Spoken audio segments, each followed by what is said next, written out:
Olá pessoal, hoje falaremos sobre os invertebrados, especialmente os poríferos e quinidários. Perceberemos que esse assunto é um assunto bastante extenso, mas muito bom de aprender. Então, hoje falaremos sobre esses animais muito especiais que vivem na água, principalmente nos mares, nos oceanos. Então, vamos lá, vamos comigo primeiro aprender o que são esses animais invertebrados, né? O que são seres invertebrados.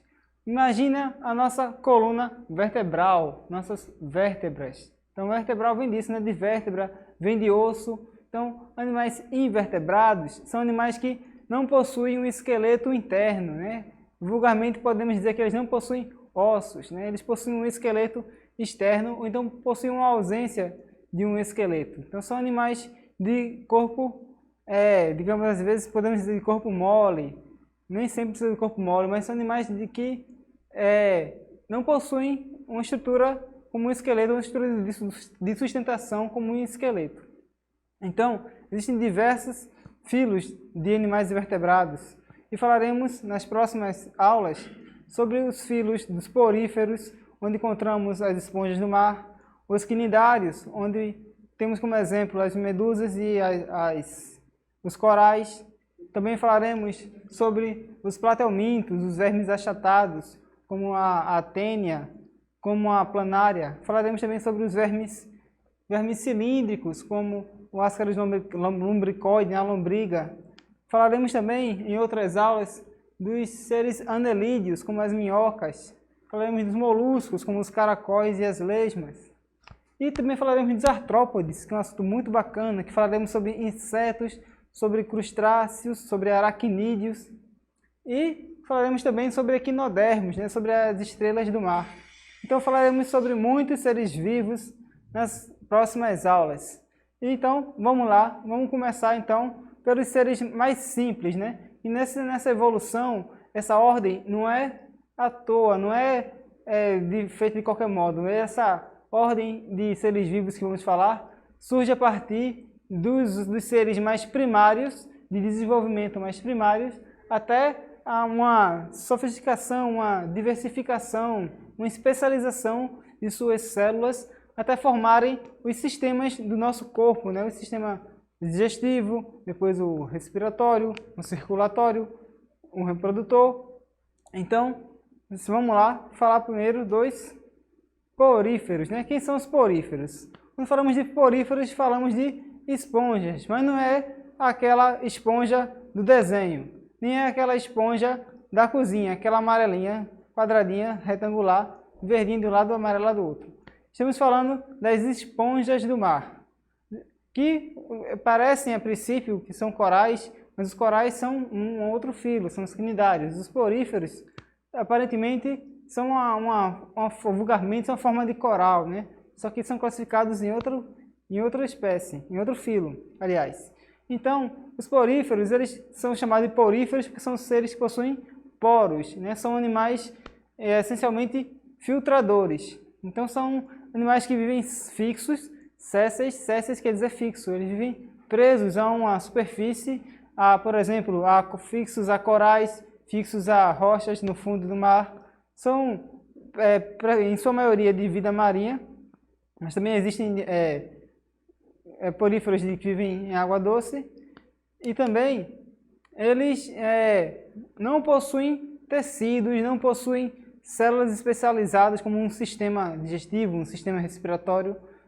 Eles possuem células diferenciadas, né? Possuem uns 3 tipos de células que possuem algumas funções específicas, mas não possuem um agrupamento de células que chegue a virar um tecido especializado.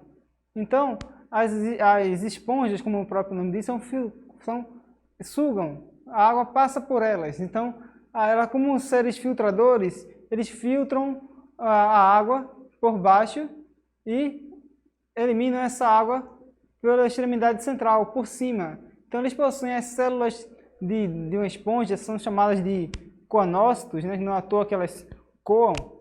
Então, elas possuem uns flagelos, como se fossem umas pequenas caudas, uns rabinhos, que ficam jogando essa água para a parte de cima da esponja. Então, olha só nessa figura, o mergulhador ele coloca uma substância iluminada, fosforescente, que não causa prejuízo nenhum para a esponja, para mostrar como ocorre o processo da filtração. Então a água do mar fica o tempo todo entrando na esponja e saindo dela. E quando essa água do mar entra dentro da esponja, ela carrega consigo diversos seres microscópicos chamados de fitoplânctons ou zooplânctons, que se agrupam dentro, se prendem dentro dessa célula e ela acaba formando vacuolos, bolinhas digestivas de dentro da célula, que vai digerindo esse alimento vai passando também, esse nutriente vai passando de uma célula para outra,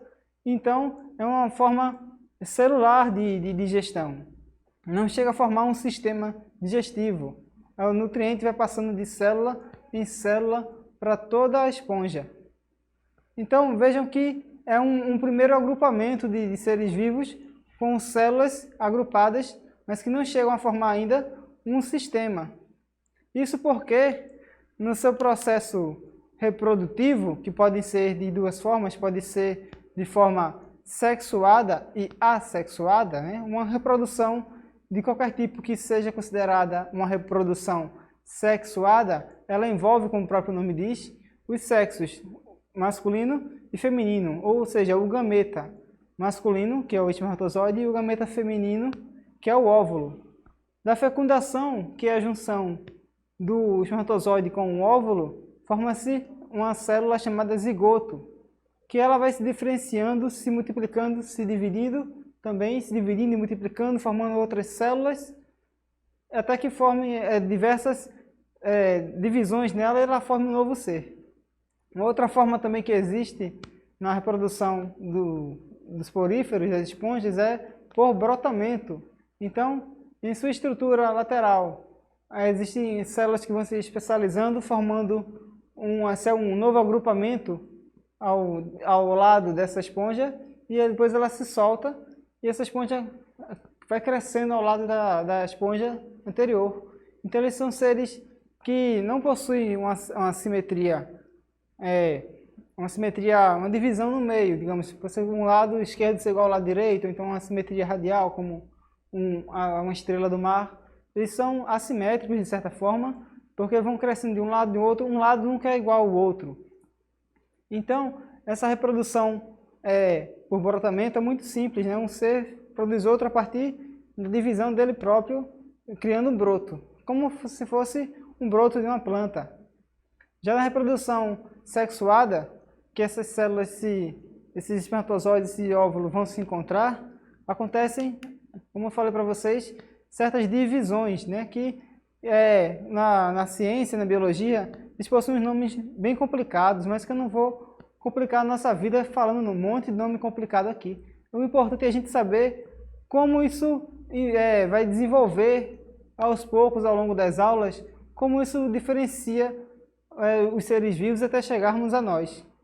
Então, uma célula que foi formada da união do espermatozoide com o óvulo, o zigoto, ela vai se dividindo em 2, em 4, em 8, 16, 32, vai se dividindo em centenas de células. Depois desse aglomerado de células, ela vai formando como se fosse uma capa, como se fosse uma bola ou um coco, e dentro dela fica um espaço vazio. Esse espaço vazio, ele vai se desdobrando, digamos que a casca dessa bola ela vai se invaginando, ela vai entrando para dentro de si e formando diversas camadas. Essas dobras que essa bola faz, essas camadas que essa bola vai se tornando, vão se formar diversas estruturas que vão formar os nossos sistemas. Então, uma dobrinha dessa vai virar um sistema digestivo, outra dobrinha vai virar um sistema nervoso, outra dobrinha vira o esqueleto, outro vira a parte do coração. Então, tudo vai virando o nosso sistema respiratório, excretor. É chamada de organogênese, a formação dos órgãos, essa formação do sistema nervoso central. Tudo isso foi se formando os seres mais evoluídos. Como os poríferos são seres mais primitivos, existem há milhões de anos, assim como os quinidários que falaremos daqui a pouco, então eles possuem eles não completam essas subdivisões das suas células reprodutivas. Então elas ficam em um estágio mais primário, que não permite uma diferenciação de sistemas. Então ficam somente aquele tipo de célula, aqueles 2, 3 tipos de célula que não permite a formação de sistemas como digestivo e respiratório. Então são seres muito simples, né, muito primitivos. E depois eu quero falar para vocês, assim, a partir de então, quero falar agora dos quinidários, como falei antes. Os quinidários são seres mais complexos, né? São seres vivos que nós podemos ver, são seres vivos que se movem, né? São móveis, se locomovem muito bem. Outros são sésseis, são fixos, como os corais. Então, exemplos de quinidários, nós temos a vespa do mar, a água-viva, a anêmona do mar, a caravela, também chamada de colônia, a hidra e os corais. Os quinidários, esse nome quinide quer dizer urticante, quer dizer que queima, como fogo, por conta de células especiais que ela possui, que nos seus tentáculos, que produzem substâncias tóxicas, que servem para matar a sua presa, para que ele possa digerir esse alimento. E como eu falei em digerir, essas células já possuem um desenvolvimento embrionário mais evoluído, porque ela já possui um sistema digestivo. Por isso que ela já consegue consumir presas e digeri-las. Esse sistema digestivo é incompleto porque ele é como se fosse uma bolsa. O local de entrada é o mesmo local de saída.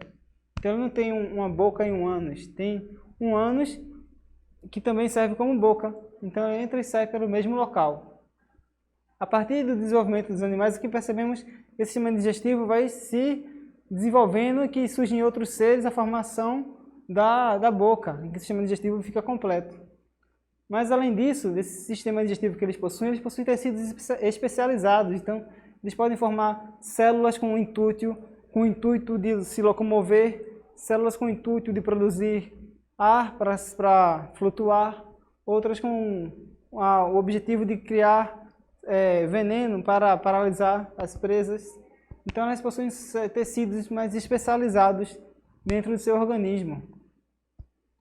Então, os quinidários são muito belos, muito famosos, possuem desenvolvimento um pouco mais além dos poríferos, né?